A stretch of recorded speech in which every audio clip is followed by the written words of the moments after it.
Okay, on our last video today, we are having line AB and line CD. We are told that AB and CD, they are perpendicular. And there's something special about perpendicular lines is that when you multiply their gradients, they'll give you a -1, right? So, line A, on our line AB, we have coordinates of A, which is -5, 2. The coordinates of B, which is B, -1. And on CD, we have -4, -3, and D, -1, 3. And we said, let us calculate the gradient of line CD. M of CD is going to be equal to, we said -3, -3. Remember, it's increase in y over increase in x. -4 minus -1. So -3 -3 will go to -6. -4 minus -1. So it becomes -4 plus 1, which is a -3, right? So -6 divided by -3, we got a what? A 2. So since we have a 2, we can now find the gradient of line AB. We know that when we multiply our gradient with the gradient of that one of line AB, like that, we are supposed to get a -1. So what are we going to do? We will divide by 2 both sides for us to get the gradient of what? Of the other line.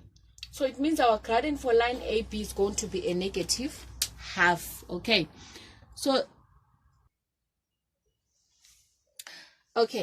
So we know the gradient for line AB is a -1/2. So with that being said, we are going to say 2 minus -1 over -5 minus a B should be equal to a -1/2.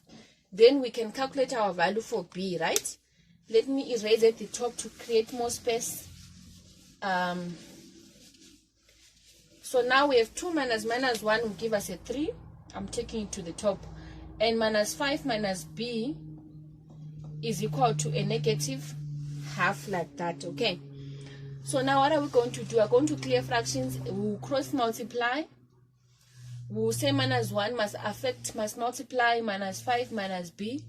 And then 2 and 3 must multiply each other.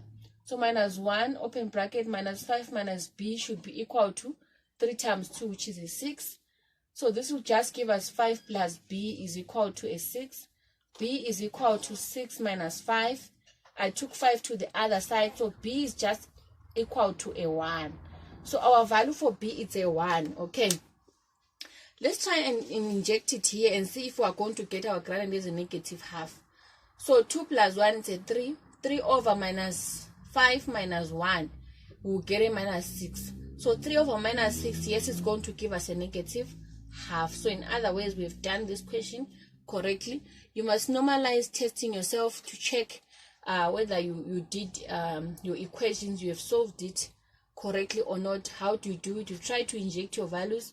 If they don't give, if we were not going to get a -1/2 here, it was a sign that our B is wrong and we've made a mistake somewhere else, okay?